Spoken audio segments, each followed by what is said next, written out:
Hello and welcome to some more Star Citizen with a roundup and summary of the year 2019. What milestones did Star Citizen accomplish? What ships were released? What went on sale? What we actually saw throughout the year? And what have CIG been up to with the development of their games? 2019 had the CIG studios focused on Squadron 42 Episode 1, core mechanics for both that and the Persistent Universe. However, Squadron 42 is something that CIG keep very close to their chest, with updates being quite bare and very sort of like, oh, we can't show you the special spoilers, or it's a secret until we release it. When's it going to be released? In a year's time or more. But we still had a lot of progress with the Persistent Universe and the project as a whole. We'll be going mostly chronologically. So the first concept ship of the year was of the Argo SRV, the tractor beam tow ship, 14th of February, that was released on. Went on concept sale on. This is going to focus on the tractor beam mechanics and allow you to tow ships or help them out of atmosphere of a planet or even tow cargo, that sort of jazz. We then had the Drake Corsair, a no-frills medium-sized explorer on the 21st of March, again on concept. Alpha 3.5, the Q1 2019 patch, was released a bit late, over 2 weeks late, on the 17th of April. It was planned to be released by the end of March originally, but that contained Planet ArcCorp, a massive city planet, and its landing zone Area 18 with a new mission giver, new missions, new shops. That fully developed landing zone there was pretty impressive, but the genuinely awesome city planet was fantastic, and it showed that CIG were able to make these massive city sort of scapes at a planetary scale. The new flight model was also implemented here, with massive changes and many problems, but lots of fixes followed, and spoilers, the flight model is still receiving updates and still needs work, but they've been updating the AI with the new flight model, and the new flight model is severely and drastically changed from what they previously had, and it's a lot more lightweight, less resource intensive, and more appropriate potentially for their needs. The 300 series of ships also had a rework, and this came with some new website-based ship customization, allowing different skins, weapons, items, and aesthetics to all be customized before purchase of a ship. As of the end of 2019, though, only the 300 series makes use of this system. The Tumbrel Ranger Compact Bike series went on sale on the 9th of May, and this had extremely small bikes, which will be very useful in the verse once they're live. As I said, they are on concept at the moment. Alpha 3.6, so the Q2 2019 patch, went live on the 19th of July. It was supposed to go live at the end of June, so that's almost 3 weeks later than planned. The patch contained new space stations, though they still had the older interiors. The Vanguard had a rework and unification of its ship hulls, so bringing it more in line with what CIG wanted. The largest ship that we currently have in verse also came in this patch. The 890 Jump Capital Luxury ship was released. Now, there are bigger ships, but they're not yet released in-game. The Ballista went straight to drivable, a ground-based missile launching truck. Ship purchasing was added to the game, and this had been long awaited, though some ships were incredibly expensive and purchases were not saved between major patches either, and still aren't.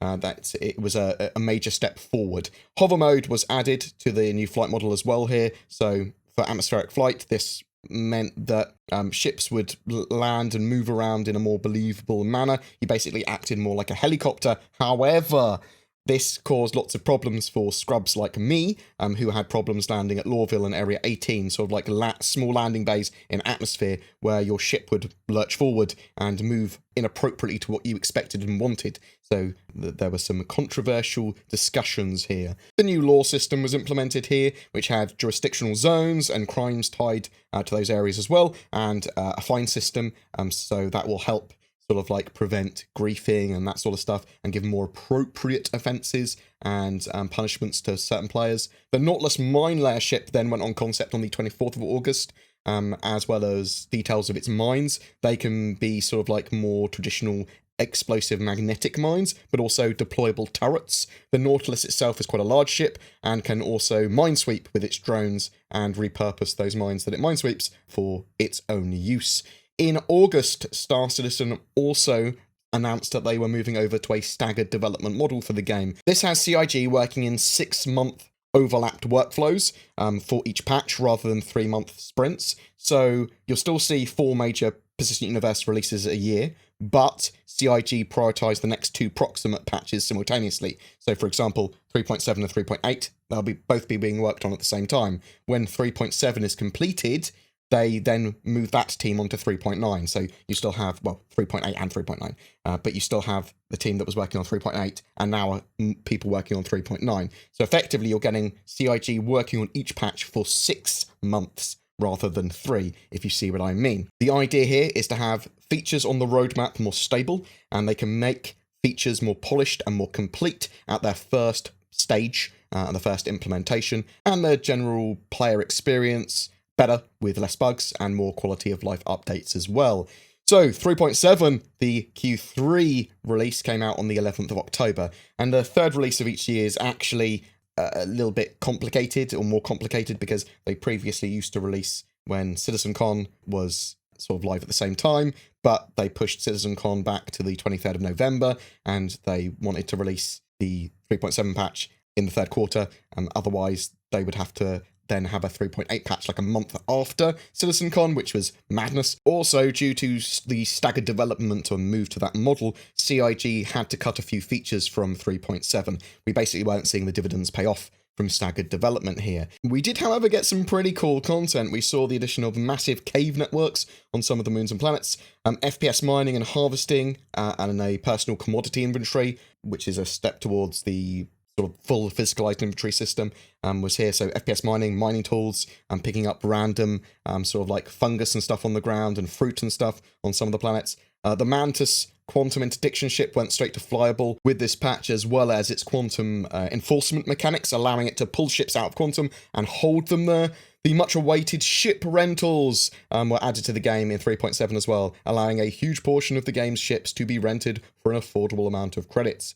And some of the ships that aren't rentable are purchasable, which is good because, you know, I mean, some of them are incredibly expensive, and hopefully once we've got some more persistence in game, they'll be affordable. But renting ships is absolutely great and allows players to test and play ships at an affordable amount of time invested into the game. They changed hover mode to IFCS proximity assist in this patch as well, which now has ships moving more precisely automatically and like slowing down their acceleration the closer to the surface of the planet they get, and not flying like helicopters. However, it does have ships controversially moving like mobile turrets and very floaty again, without sort of like feeling like you're in atmosphere at all. So CIG plan to iterate on this flight model and on atmospheric flight by adding an atmospheric modifier and making engines weaker. We're not going to have ships as floating turrets in the future, is basically what they've said. And when I've talked to CIG about, even at CitizenCon, I was asking questions about that, because we obviously don't want that.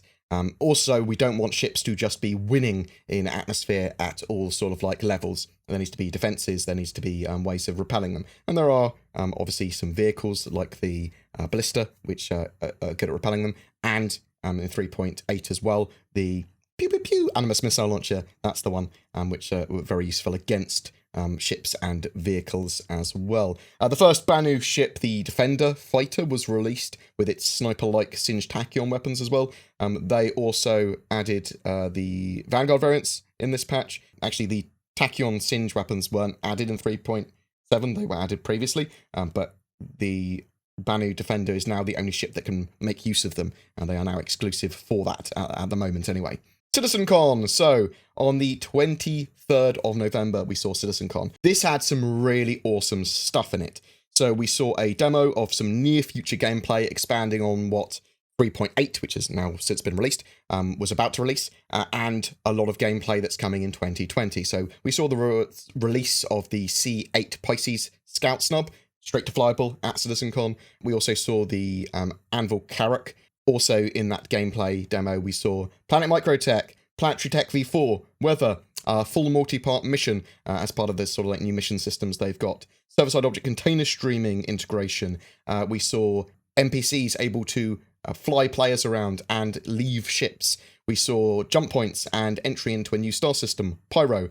All of this should be coming in 2020, and some of it came in 3.8. CitizenCon also had a huge amount of presentations and reveals beyond that gameplay demo.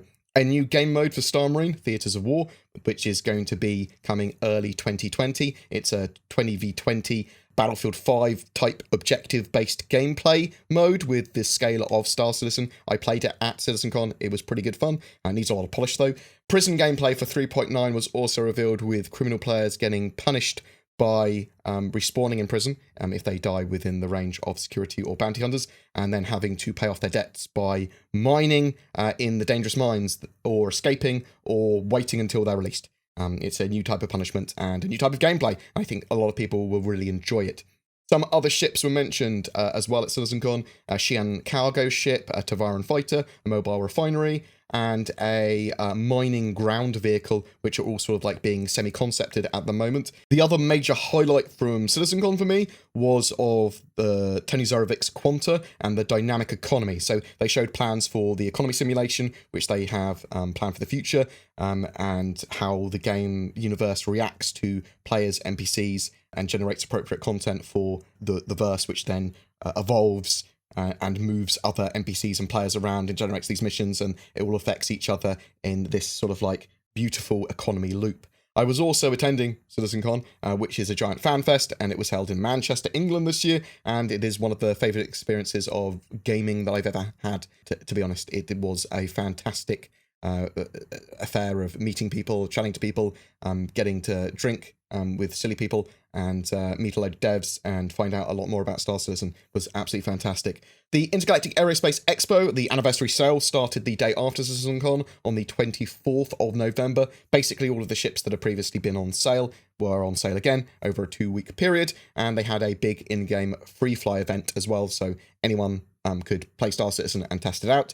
The Kraken Privateer went on sale as well, which is a new variant of the Kraken, again, concept, that focuses on the Kraken being a mobile shopping station rather than just servicing ships. It's sort of like now has areas for people to land and then go into the ship to purchase more items. We had the concept for the Crusader heavy fighters, the Ares Ion and Inferno. That went on sale on the 12th of December. The ship centers around a massive size 7 gun, which is preposterously, I can't even say the word. It's really big for the ship. It's a ship sort of like attached to the gun rather than the gun attached to the ship. Clearly punching above its weight class, if I can say words anymore. Alpha 3.8 was the last live release that we had for the year, and it hit servers on Saturday the 21st of December.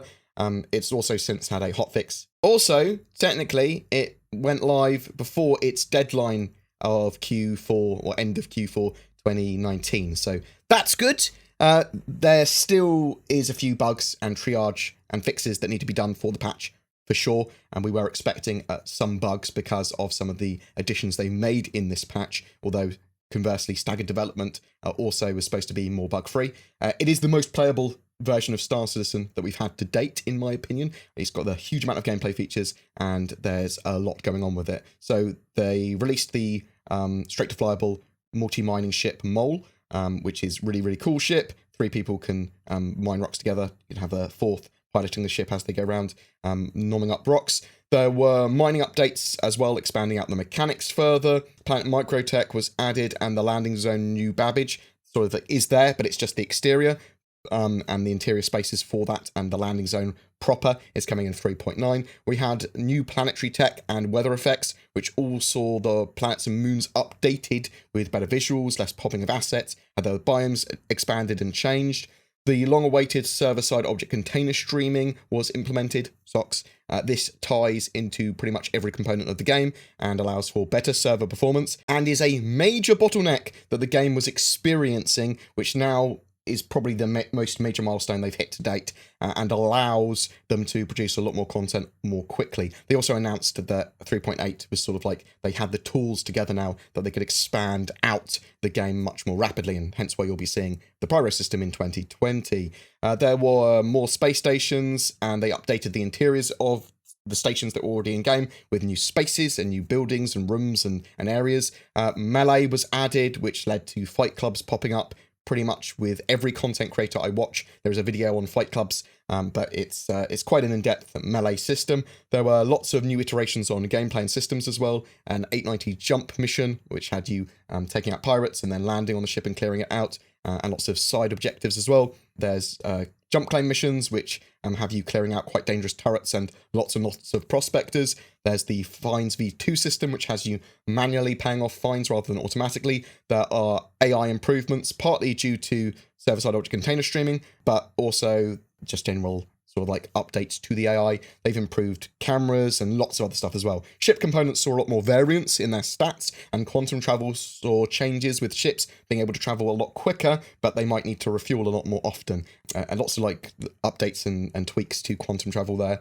The major ships in 3.8 were delayed though, so the Cutlass has been moved to January, the Carrack's been moved to February, and the Prowler to March. Still part of the 3.8 build and cycle, but later in 2020 rather than in 2019. Also, platform persistence, which will see much less in the way of resets and potentially Alpha VC and chip purchases being able to carry over to major patches. That's been pushed to a future 3.8.x build in 2020, but and will still be part of the 3.8 cycle apparently. And it's the first step towards full persistence, which will then say, no more resets, and I move over to UEC eventually. Throughout 2019 though, even though there was a focus on Squadron 42, and we know there's been a good amount of progress there, they haven't been sharing much of that progress. There was some very sparse like newsletters, and there's like a no spoilers kind of, oh, it's going to be ready, but when? Ooh.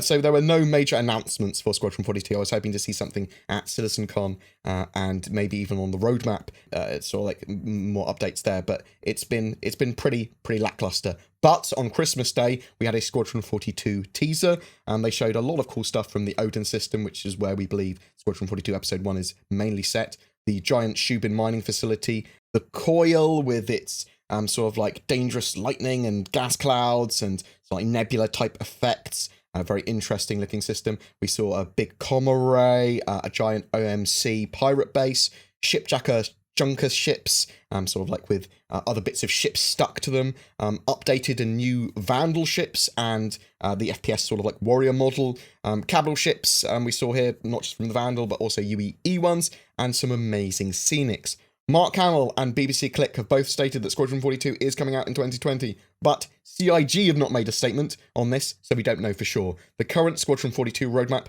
has a feature-complete beta planned for Q3 2020, at least currently. CIG and Turbulence mutual investment. So in December as well, CIG cemented a long-term mutual relationship with Turbulent, the studio that manages their RSI web platform and online star map. There's going to be a lot of integration with this into Star Citizen and as a game, both internally and externally, so on the website, but also in-game.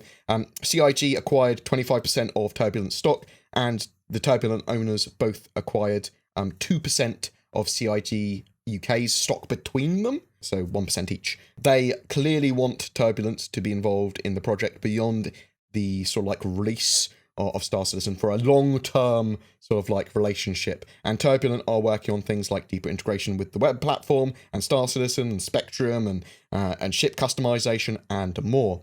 So let's talk a little bit about financials and what funding and bits and bobs happened to the company in 2019 financially. The project has now surpassed 260 million on its funding chart, but the true amount is quite a bit more than that. It looks like CIG has raised over 46.5 million so far this year, just in pledges. To give you a bit of context, they raised 37.7 million in the previous best year of 2018, around a $9 million increase this year, it seems. Including subscriptions and other income, they could actually be looking at over 60 million for this year. I don't have access to the full 2019 numbers, but looking at 2018's figures, it does seem possible that 60 million is within their grasp. It will be interesting to see how much they've spent in 2019, though, and how it compares to the 56 million that they spent in expenses in 2018. Also, how have they sort of continued to invest that $46 million minority investment they've received? They're supposed to be investing that largely in marketing and company infrastructure, getting ready for the release of Squadron 42 and the long-term sort of marketing of Star Citizen, but obviously it's also a big safety net for them.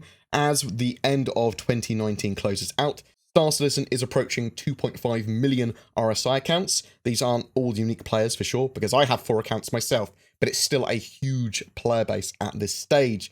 throughout 2019, each week saw an Inside Star Citizen, basically what was previously known as Around the Verse. It's a 10-minute sort of like slice of development each week in a form of a video. And we saw Star Citizen Live, an hour-long look at a particular topic with relevant devs done live on Twitch, which is cool sometimes. In terms of video content, though, I think it's been quite light in 2019, and I certainly want a bit more. We did see ship trailers and pillar talks in the form of videos as well. So with pillar talk, each major patch release, they talk about the features of that patch and what they are excited about, and the context and work behind that patch. And that's really it for Star Citizen in 2019. I'm hoping that we see more video content in 2020.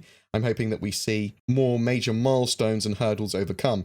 But 2019 did see server-side object container streaming, planetary tech, the new flight model, staggered development, record-breaking funding numbers, a move towards straight-to-flyable ships, but conversely, a frustrating amount of progress obscured when it comes to what is currently taking the lion's share of development resources, Squadron 42. And this sees the persistent universe really a bit bare when it comes to new mechanics like salvage, repair, medical, science, and exploration gameplay. But I'm interested to know what you think. Have you been playing Star Citizen? Have you been playing 3.8, the latest build? What do you think of it at the moment? Are you having a great time? Do you think CIG should be a lot further along after 7 years plus of development time? Do you think there's a possibility that we would see Squadron 42 Episode 1 released at the end of 2020? Or is that much more of a pipe dream and massively over-optimistic? Do you think Star Citizen will be able to get a lot more playable in 2020 as well? Or do you think it's still going to be hugely buggy and still very much in a early alpha state? Whatever your thoughts, I'd love to hear from you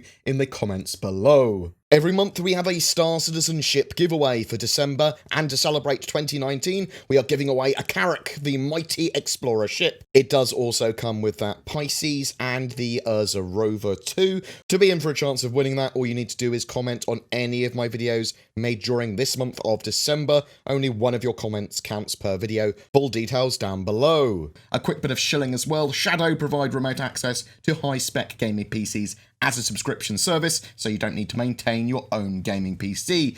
You can leverage the power of your internet to turn your phone, tablet, laptop, or home PC into a monster. They are taking pre-orders for their new hardware configurations, scaling for 4K gaming, up to 32 gigs of RAM, and a GeForce Titan RTX, which I am very much looking forward to playing Star Citizen on. Links below, and use the code BoredGamer to get a discount. There is also an additional offer if you are in the US as well, that you get basically 50% off, and you can even use my BoredGamer code on top of that as well for additional discount. I also use NordVPN, which I've decided to continue to support, as they appear to have one of the best VPN services currently available at an affordable price. If you're looking for a VPN, consider them. Links below. Thank you so much for watching my video to the end. If you would like to share my video, comment, subscribe, like, all that sort of jazz, ring the bell, that all helps content creators. Also, if you want to further support the channel even more, there's Patreon, there's direct donation, there's the YouTube join button as well, which gives you access to some more sort of like exclusive content from me. Thank you very much for watching. You take care, and I'll see you in the verse.